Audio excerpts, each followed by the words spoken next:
we're going to start at the top and talk about new listings taking a hit, possibly due to higher mortgage rates, along with where our mortgage rates headed, guys. So first of all, obviously, we are seeing reported that there is a noticeable move lower in listings last week. This is some year-over-year data, but also, purchase applications are down, and I can't help but think this has to do with that psychology versus economics part of people going, okay, I may be able to afford. Do I want to? Yeah, rates are in the mid-sevens. Yeah, pushing 8.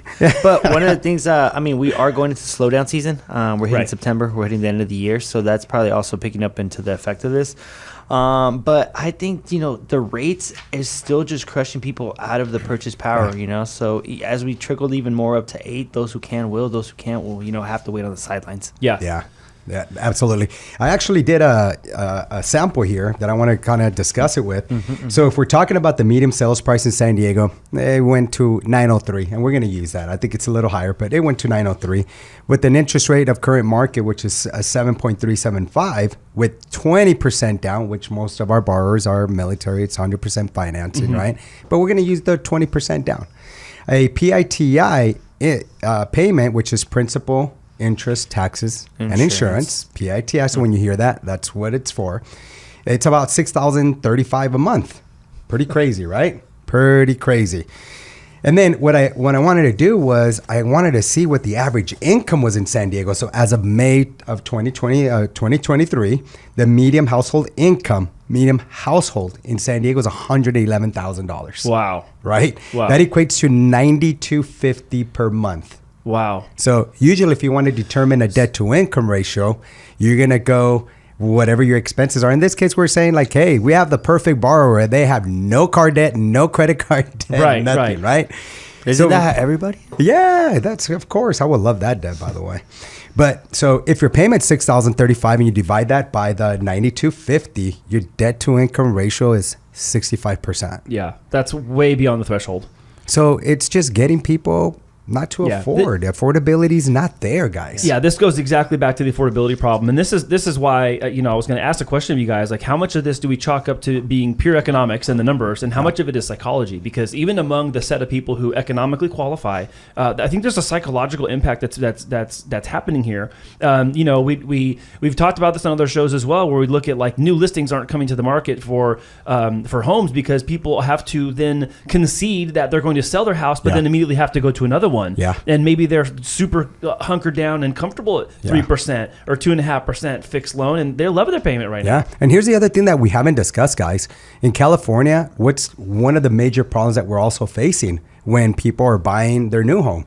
Insurance. Yeah. Oh, yeah. That insurance, I used to quote like maybe 75, 85. Now we're going about 125, 150.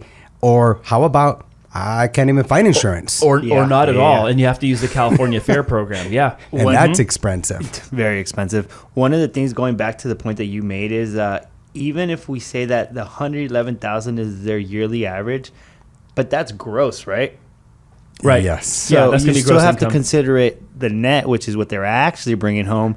And now you're telling me that after taxes is not going to be that $100K. You're really looking at it even tougher. Uncle Sam, he wants some of your money too. Yeah, a little more narrow. Uncle Sam. So how does that even make sense for you to be able to afford it if now your net is nowhere near the payment that you're actually on paper making? Yeah, I mean, it is that upward pressure where, households that are making more than that $111,000 are the ones who are going to step in and be able to get into that median price home. And there's scarcity of inventory below that price. Oddly enough, even though new listings hitting the market there's less of them, of the houses that are still there, there's multiple buyers, because now you're talking about a subset of people who can't afford and have the psychology that they're in it for the long run, which we're seeing. Again, it's not a 2-year, 3-year purchase. I'm buying this for 10 or 15 or maybe longer. I'll just refinance later. Later's not going to be 2024 probably, by the way. It might be 26, 7, 28 by the time we actually start having that conversation, but I'll park that for now. I really do have concern because, 2 episodes we had talked about how there are greater opportunities in some of these upper high-priced economies, high-priced communities and neighborhoods, and it is mechanically pricing people out of opportunities. And I think that is going to be a problem. We obviously cannot foretell now what that will be, but that is going to create issues down the road that we don't yet know how to quantify. Yeah, exactly. Yeah, the affordability hit for home buyers is real, guys. Yeah, I mean the chart. One of the charts here I'm looking at from Altos Research is they call it themselves inventory, a slow moving zombie of 2023. And they're citing that there's some seasonality coming into the fall and the winter, which is not as much of a problem here in San Diego. And I think we have that in our favor, but we do not have the economic advantage because there are places where maybe they have unfair weather in the winter, but their prices are not as out of control compared to San Diego's great weather year round. But now we have an economics issue. Well, the good thing is we save some money at least on the AC. We only run a couple of weeks out of the year, Yeah, and and these things also go hand in hand, guys, with things that the Fed is looking at as far as like the personal consumption expenditure, inflation, all the forward-looking housing data is honestly waved the flag a little bit. It is the forward-looking data is a little bit weaker and weaker because we are now into territory that we have not been in. Last week we talked about mortgage rates being in 7%. They're the highest since they've been in 23 years ago now. Yeah. Okay, so now what happens when we're here? Yeah. Now that data is being amassed and accumulated now. Yeah. We don't have any of that impact yet measured, and we won't for months ahead. Yeah, data's good. Yeah, no.